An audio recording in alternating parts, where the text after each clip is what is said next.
Hi, this is Ellie with Transforming Together. I'm glad to have this time with you. We're at an exciting time in Luke 24 where two are walking on the road to Emmaus and they are joined by someone else whom they do not recognize. Let's pick that up and then we can talk about it in just a minute. So if you have your Bibles with you, go ahead and open to Luke 24 and we'll begin together in verse 13 and read a few verses here together. It says that same day, two of Jesus' followers were walking to the village of Emmaus, 7 miles from Jerusalem.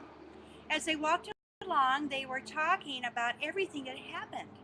As they talked and discussed these things, Jesus himself suddenly came and began walking with them. But God kept them from recognizing him. He asked them, "What are you discussing so intently as you walk on?" They stopped short, sadness written on their faces.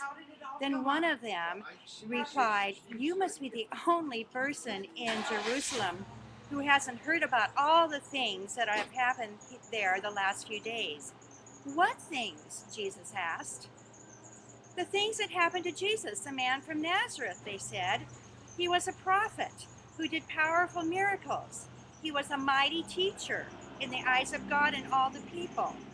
But our leading priests and other religious leaders handed him over to be condemned to death, and they crucified him. We had hoped he was the Messiah who had come to rescue Israel." This all happened 3 days ago, and we'll stop in our reading there just to pause and to share a few thoughts along the line of what are you discussing and with whom? This is so important because as we are in the process of living our lives, there's a lot of discussions that go on. How purposeful are they? How helpful are they? Well, let's talk about that. One, the content of the discussion helps to make it more significant or less significant. Those involved in the discussion also lead toward more significance or less significance. I would encourage us today, as we stop to consider what Jesus may have for us out of this passage, to remember these two things. One, the content of what we invest time in discussing. And two, with whom? Who are we inviting into those levels of discussion that basically help form our thinking patterns?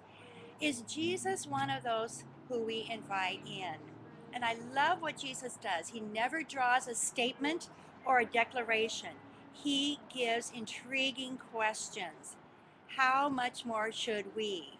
You see, statements cause people to have to either agree or disagree with that.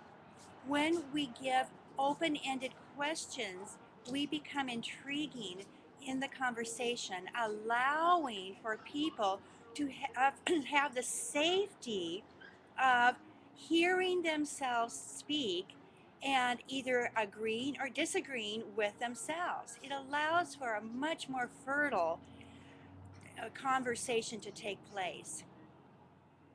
As we think about these things, as you're talking with your spouse, as you're interacting with your children or with others, how open are we? What is the topic that we talk about? Are we intriguing with open-ended questions? And is Jesus involved in that conversation? Things for us to ponder today. This is Ellie for Transforming Together.